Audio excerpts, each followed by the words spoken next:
The Prophet Musa was born to a family of the enslaved children of Israel. His mother feared that her son would be killed by Pharaoh's soldiers. That fear continued until she received a revelation from God. God revealed to the mother of the Prophet Musa what she had to do. Before Pharaoh's men could kill the baby, the mother of the Prophet Musa placed him in a chest and left him afloat on the water of the Nile. The current carried the Prophet Musa to Pharaoh's palace.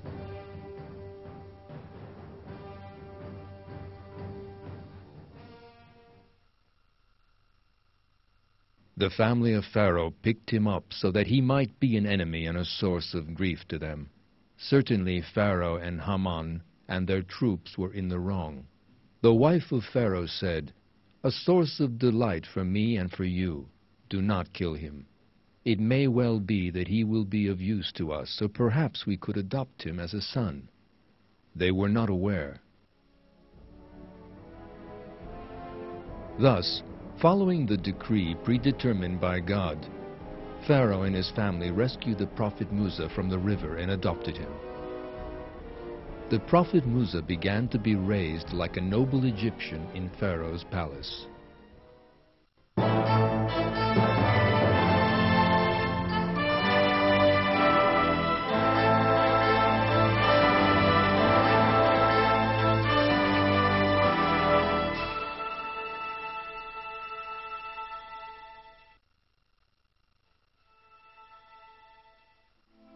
The Prophet Musa grew up in Pharaoh's palace. He came of age, and God gave him knowledge and wisdom. The event which marked a turning point in his life was a fight in which he was involved.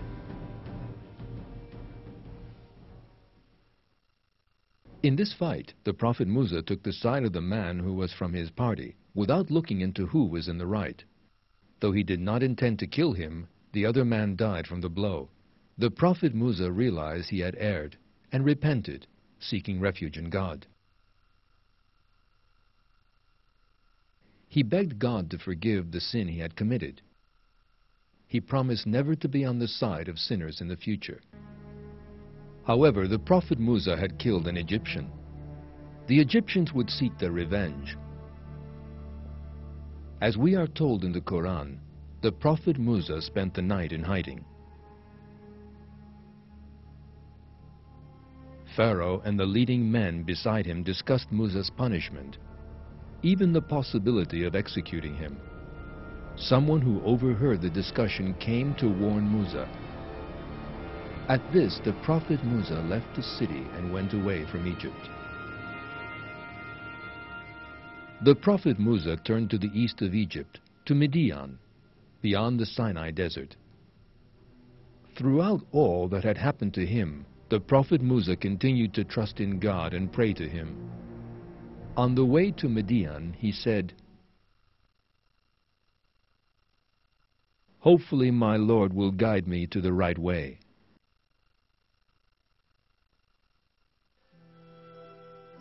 The Prophet Musa encountered two women by the waters of Midian. The women were frightened of the other shepherds there and were unable to water their animals. The Prophet Musa ran to the women's assistance and watered their flocks. In return for this behavior, the women's father invited the Prophet Musa to pay his wages for drawing water for them. He asked the Prophet Musa to stay with them and to help him. He said that he would give one of his daughters to the Prophet Musa as his wife. The Prophet Musa accepted this proposal.